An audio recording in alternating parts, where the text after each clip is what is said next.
भारतीय चित्रकला में षडांग 6 लिम्स ऑफ इंडियन आर्ट। हम देखते हैं कि प्राचीन भारतीय सभ्यता व संस्कृति का क्रमबद्ध परिचय प्रस्तुत करने वाले ग्रंथों में कलाओं को भी महत्वपूर्ण स्थान दिया गया है। संस्कृत के प्राचीन ग्रंथों में चित्रकला संबंधी बहुत ही विस्तृत वर्णन प्राप्त होते हैं। चित्रकला संबंधी कुछ पुस्तकें भी अलग अलग से उस काल की प्राप्ति उस काल में प्राप्त हुई है, जिनमें से जैसे कि चित्र लक्षण की बात कर ले, कामसूत्र की बात कर ले, शिल्प शास्त्र की बात कर ले इत्यादि है। वात्स्यायन का कामसूत्र है, जिसके तीसरे अध्याय में 64 प्रकार की कलाओं का वर्णन मिलता है। कामसूत्र के चतुर्थ अध्याय में आलेख्यम अर्थात चित्रकला पर ही आधारित किया गया है जो अध्याय, जिसके अंतर्गत चित्रकला के 6 अंगों पर विस्तार से प्रकाश डाला गया है। मूल ग्रंथ संस्कृत में उपलब्ध होता है, जिसका रचना काल दूसरी अथवा तीसरी शताब्दी ईसा पूर्व माना जाता है।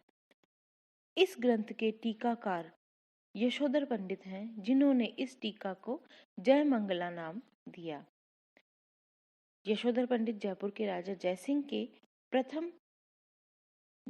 प्रथम के दरबार के प्रकांड पंडित थे।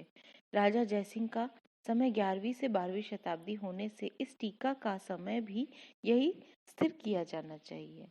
जयपुर भारतीय चित्रकला का एक प्राचीन केंद्र रहा है, अतः यह निश्चित है कि यशोधर पंडित को भी कामसूत्र में वर्णित चित्रकला के इन 6 अंगों यानी षडंग का ज्ञान पहले से ही रहा होगा। अतः कामसूत्र के तीसरे अध्याय की टीका करते हुए आलेख्यम, जिसका अर्थ है चित्रकला के 6 अंगों पर विस्तार से प्रकाश डाला गया है।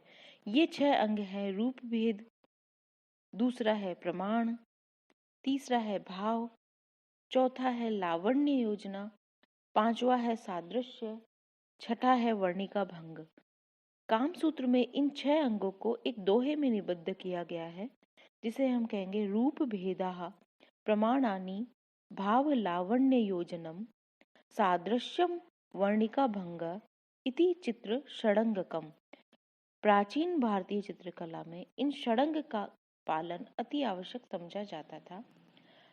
अजंता बाग आदि गुफाओं में हम षडंग के नियमों का पालन देख सकते हैं और भारतीय शिल्प के षडंग और शिल्प का विषय बहुत व्यापक है, जिनका उदाहरण हम इनके माध्यम से देख सकते हैं।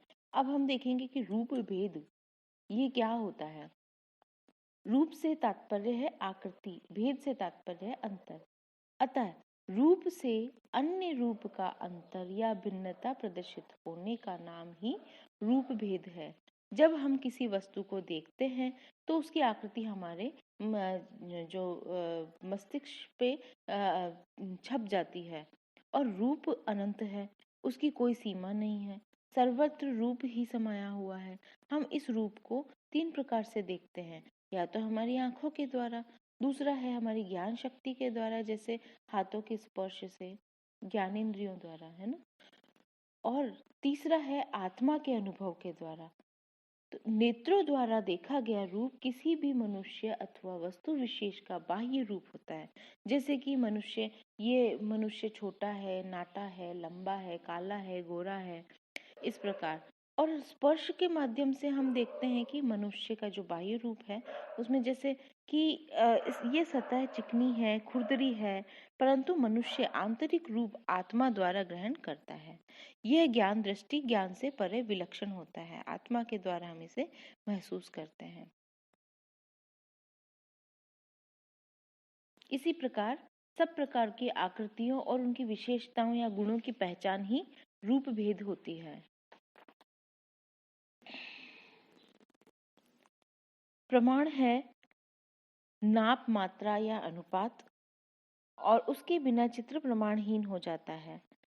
यथार्थता इसके द्वारा हम प्रमाणित कर सकते हैं कि ये लंबा है, ये चौड़ा है, इसका आकार इससे बड़ा है, इस प्रकार का हम उसमें देख सकते हैं, जिसको हम पर्सपेक्टिव भी कहते हैं। आकाश के रंग से समुद्र का अंतर, उसमें गहरे तथा हल्के रंगों का प्रयोग, उसकी स्थिरता, गहराई, अनंतता का बोध, ये सब प्रमाण के द्वारा ही निर्धारित किया जाता है। जो प्रत्येक चैतन्य प्राणी है उसमें प्रमा की शक्ति विद्यमान होती है, जो सीमित एवं अनंत दोनों प्रकार का ही मापदंड होती है। इसी प्रकार प्रमा शक्ति से पशु मनुष्य के पैरों की आहट को पहचान लेता है।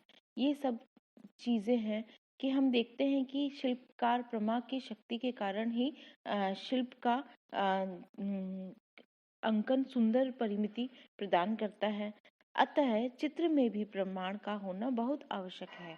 प्रमाण के माध्यम से हम पशु पक्षियों की भिन्नता, स्त्री पुरुष आकारों के कद में अंतर, मनुष्य व देवताओं के चित्रों में अंतर आदि निर्धारित करते हैं, जिसमें हमारे जो उत्तम नवताल है उसके अंदर मनुष्य को 9 भागों में या प्रतिमा को 9 भागों में विभक्त किया है। जैसे 1 ताल, 2 ताल, माथे व उसके बीच की ठोड़ी, कंधे, हड्डी, छाती, नाभि, नाभि से नितंब, नितंब से घुटनों तक, घुटनों से पैर तक। इस प्रकार शेष 90 भाग का 1/4 भाग गला, 1/4 भाग घुटने की टोपी। इस प्रकार शरीर की चौड़ाई की दृष्टि से सिर का 1 भाग, गर्दन का आधा भाग, इस प्रकार से हमने प्रमाण को विस्तारित करने की चेष्टा की है। जैसे हम देखेंगे विष्णु धर्मोत्तर पुराण में चित्र सूत्रम में प्रमाण को बहुत अच्छे से आकार को अनुपातित किया है। हम देखते हैं कि जो अगर हमने प्रमाण की श्रेणी किस प्रकार की है, तो अगर नर का प्रमाण हमने बनाना है तो 10 ताल में बनाना है। और 10 ताल के उदाहरण हम देखेंगे कि राम, बाली, इंद्र, अर्जुन, यानी जो भी पुरुषत्व लिए हुए पुरुष हैं उनका प्रमाण 10 ताल के अंदर बनाएंगे। और अगर ये प्राचीन ग्रंथों के अनुसार ही इनकी आकृतियां बताई हुई है कि क्रूर का अगर हमें प्रमाण चित्रित करना है तो वो 12 ताल में होना है। जैसे कि चंडी का चित्र, भैरव चित्र, तो वो है नर से थोड़ा सा बड़ा होगा। असुर का होगा 16 ताल, जिसमें हम असुर को जैसे कुंभकर्ण को ले लिया, रावण को ले लिया, कंस को ले लिया, इस प्रकार वो 16 ताल में चित्रित होगा। अगर बाल है, एक बालक है, वह 5 ताल में बनेगा। और कुमार होगा तो 6 ताल में बनेगा, क्योंकि कौमार्यावस्था से संबंधित आकृति है। तो प्राचीन कला की तुलना आज भी आधुनिक काल में प्रमाण को इतना महत्व नहीं माना जाता है, पर प्रमाण की भी एक अपनी उपलब्धि है। एक और है भाव। भाव से तात्पर्य है विचार, राग, तरंग, हिलोर, आकांक्षा, इच्छा इत्यादि। ये सभी भाव के पर्याय हैं। भाव हृदय में छिपे हुए विचारों को ही कहते हैं। प्रत्येक सजीव प्राणी में यह भाव की प्रवृत्ति विद्यमान रहती है। हमारे प्राचीन ग्रंथों में 9 रसों का उल्लेख मिलता है। इन 9 रसों में हम चित्र में अथवा प्रतिमा में भावों द्वारा ही अभिव्यक्ति करते हैं। ये 9 रस इस प्रकार हैं: श्रृंगार रस, हास्य रस, करुण रस, रौद्र रस, वीर रस, भयानक रस, विभत्स रस, अद्भुत रस और शांत रस। ये रस प्रत्येक प्राणी की परिस्थिति विशेष से संबंधित होते हैं और किसी भी प्राणी की शारीरिक व मानसिक क्रियाओं के द्वारा हम इन रसों को जान लेते हैं। इनके प्रयोग विभिन्न प्रकार से हमारे चित्रों में किए गए हैं, जिसमें कायिक और मानसिक दोनों भावों को चिन्हित करते हैं। तो हम देखते हैं कि पान के पत्ते का आकार वाला जो भी चित्र है वह विशेषकर स्त्रियों में बनता है और चंचलता का प्रतीक होता है। इसी प्रकार नेत्रों की बात करते, जो चित्र सूत्र में 5 प्रकार के नेत्रों की रचना है, जैसे कि चापाकार, मत्स्योदर, उत्पल पत्र, पद्म पत्र, शशकाकृति। तो चापाकार है तो चापाकार का सौंदर्य दर्शन प्रकृति के सौंदर्य दर्शन अथवा किसी प्रकार के सौंदर्य रस में डूबे हुए नेत्रों के भाव को दिखाने के लिए करते हैं। और मत्स्योदर होता है वो मछली के पेट की तरह आकृति वाले, जिसमें काम भावना विलासिता दिखाई देती है।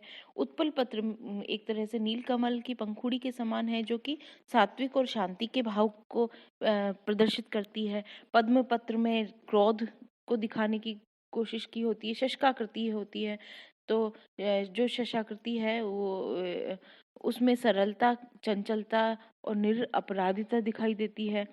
उसी प्रकार हम देखेंगे कि जो भी शरीर की आकृति है वो भंगिमाएं जो होती हैं उनमें भी भाव होता है, जैसे समभंग, अभंग, त्रिभंग, अतिभंग। समभंग में हम राम का उदाहरण ले सकते हैं। अभंग आकृतियां होती जो किंचित भंग में होती है, शरीर में कोई भी भाग दाईं और बाईं ओर झुका हुआ नहीं होता है। अजंता की नारी आकृतियों में ये रूप देखा जाता है। त्रिभंग में ये देखा जाता है कि तीन भंग दिखाई देते हैं, जैसे कि राधा कृष्ण के चित्रों और मूर्तियों में हम देख सकते हैं। अतिभंग का उदाहरण है जैसे शिव तांडव, नटराज, या मूर्तियों में दुर्गा की आकृति। तो इस प्रकार के शारीरिक जो प्रत्यक्ष और प्रच्छन्न भाव हैं उसमें भंगिमाओं के द्वारा भी भाव दिखाने की चेष्टा की गई है।